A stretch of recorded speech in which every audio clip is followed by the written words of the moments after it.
1755 में छोटे से गांव में पैदा होती है एक प्यारी सी और चुलबुली सी कन्या।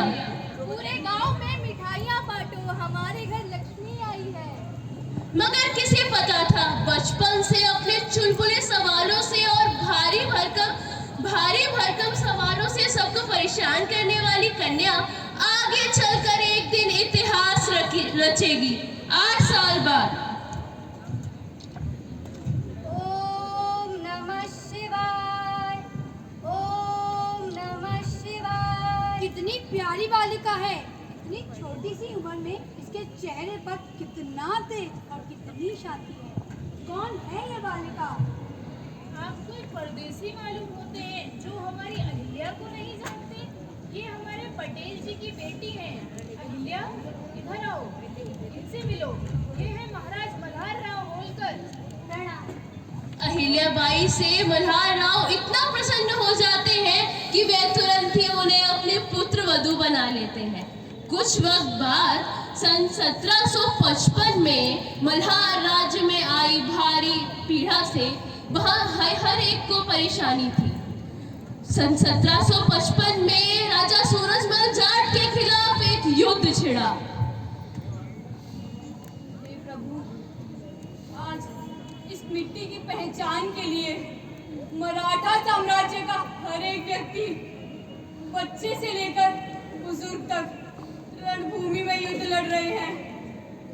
लंबे समय से चली आ रही इस युद्ध में न जाने कितनी माओं ने अपनी कोख सूनी की है, न जाने कितने बच्चों ने अपने पिता खोए हैं।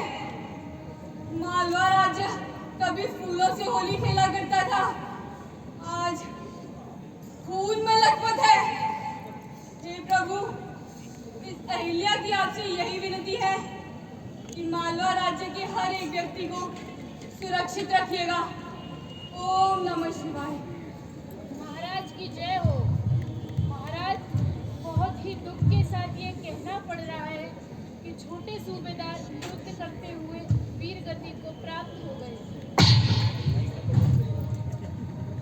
क्या हुआ अहिल्या, क्या हुआ? बाबा, अब कैसी उलझन! अंत में यही एकमात्र मार्ग है जो मुझे अपने पति के साथ स्वर्ग में सुख देगा। और न जाने कितनी ही सुहागनें अपने पति के साथ सती हुई हैं। यह मेरा अधिकार है बाबा। चुप करो अहिल्या, बस अब चुप करो। सती होना ही एकमात्र मार्ग नहीं। नहीं बाबा, मैं अपने पति छोटे सूबेदार के साथ सती होना चाहती हूँ। नहीं बेटी, अब तू ही मेरा बेटा है। अगर तू भी चली जाएगी तो मुझे कौन संभालेगा? ये सब राजपाट सब तेरा ही है। आज तक तुझे अपना बेटा समझकर ये सब सौंप रखा था। तू यहीं रहेगी तो मुझे ऐसा लगेगा मेरा खंडेर राव जिंदा है। तुझे देखकर मैं अपने सारे दुख भूल जाऊंगा। इसीलिए इस सती होने की इच्छा को त्याग दे और मेरा ये राजपाट संभाल ले। मल्हार राव की ऐसी अवस्था देख रानी अहिल्याबाई ने सती होने का विचार त्याग दिया और राजपाट अपने हाथों में ले लिया। कुछ वक्त बाद उनके ससुर मल्हार राव की भी मृत्यु हो गई। उसी वक्त वहीं राघोबा को संदेश मिलता है।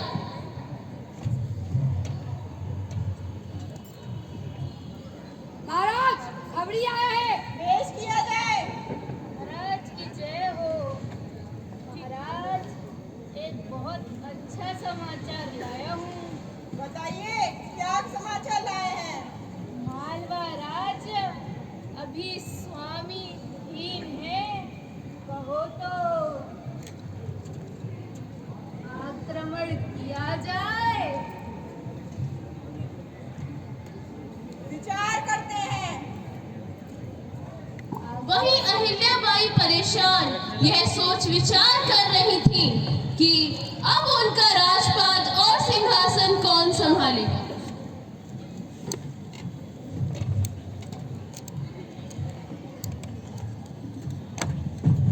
महारानी, खबरी आया है, पेश किया जाए।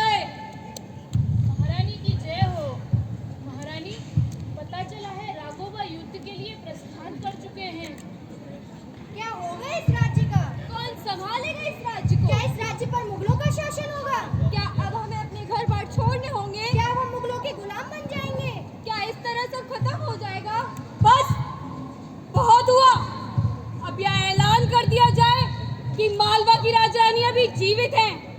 मेरे जीते जी मालवा कभी स्वामीहीन नहीं हो सकता। अब वक्त आ गया है शस्त्र उठाने का और अपने हर दुश्मन का सर धड़ से अलग कर देने का। मालवा अब शोक नहीं, जीत का जश्न मनाएगा। मैं रानी अहिल्याबाई होलकर आज शपथ लेती हूँ कि मेरे जीते जी मालवा के सिंहासन पर कोई आँच नहीं आने दूंगी। हर हर महादेव, हर हर महादेव। और इस तरह एक रानी बन जाती है राजमाता। और अब वे अंदर ही अंदर अपनी महिलाओं की सेना तैयार कर लेती है। युद्ध के लिए अब वे तैयार होती है। वहीं अब वे राघोबा को संदेश लिखती है। महारानी, पता चला है कि राघोबा की सेना शिप्रा नदी तक पहुंच चुकी है। हमारी तरफ से महाराज राघोबा को पत्र लिखा जाए। आपकी सेना के शिप्रा नदी के इस पार आते ही हमारी तलवारें चलेंगी। इस बात का विचार कर ही आगे कदम बढ़ाएं। आप अपनी सेना के बल से हमारा राज्य छीनना चाहते हैं, किंतु आपकी यह इच्छा कभी पूरी नहीं होगी।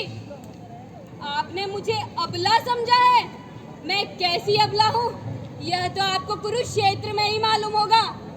मेरी आधीन महिलाओं की सेना आपका कुरुक्षेत्र में सामना करेगी। इन सभी बातों पर विचार कर अब युद्ध का विचार त्याग ही दें तो बेहतर होगा। और इस तरह बिना युद्ध के अपने सोच विचारों से ही रानी यह युद्ध जीत जाती है। और वहीं राघोबा को यह पत्र मिलता है।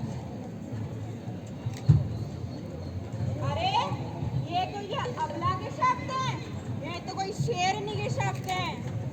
महाराज, अहिल्या भी तो एक स्त्री ही है, कब तक युद्ध में टिक पाएगी?